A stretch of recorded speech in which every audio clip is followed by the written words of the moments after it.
আজকে 29শে জুলাই রোজ মঙ্গলবার। আমরা চাষকর বাজার তরি তরকারির অবস্থা দেখবো। বলতে ছোট ভাই কত করে বলছে? এখনো দাম বলে নাই না? মেবি 30 থেকে 35-40 টাকা দাম হতে পারে। করলা পেঁয়াজ দোকান পাঠতেছেন ভাইয়া? কেমন আছেন? হ্যাঁ ভালো। আজ পটলের কি অবস্থা গেল ভাইয়া? একটু বেশি কত? 1200-1300 টাকা। আর পেঁপে কিনছে? বেগুনের দাম তো বেশি আছে, 1200 টাকা না? তাড়াতাড়ি শুরু হয়ে যাবে।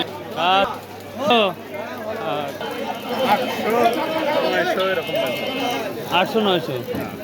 প্রিয় দর্শক, 800-900 টাকায় ভেন্ডি বলতেছে দামটা। কৃষকের জন্য বৃষ্টির মধ্যে না খুবই কঠিন হয়ে যাচ্ছে, যেটা লক্ষ্য করা। 900 টাকা মন বিক্রি হয়ে গেছে না প্রিয় দর্শক? এটা ছোট 900 টাকা বিক্রি হয়ে গেছে।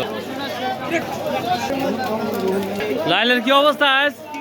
লাল লতি 20 টাকা কেজি। 1900 টাকা। কমতি হচ্ছে না বাড়তি হচ্ছে না? সর্বোচ্চ 1200-1300। আর কত করে সবুজ সাথী আজ? 1400 টাকা না প্রিয় দর্শক? ভালো কোয়ালিটি বেগুন আমরা 1400 পর্যন্ত দেখতে পাচ্ছি, 1400-1500 টাকা। তো আশা করা যায় আরো কিছু হলে দিয়ে দেবে। আমরা 1000 টাকা মন বিক্রি হলো আমরা। আর এই যে আমরা কুমড় বা লাউ বলি, এটা কত করে বলতে পারো ভাই? 30-35 টাকা প্রিয় দর্শক। আমিও সম্ভাবনা করেছিলাম 30-35 টাকা বিক্রি হবে এই লাউগুলা। এই মূলা 1450 বিক্রি হলো, আপনি কিনলেন?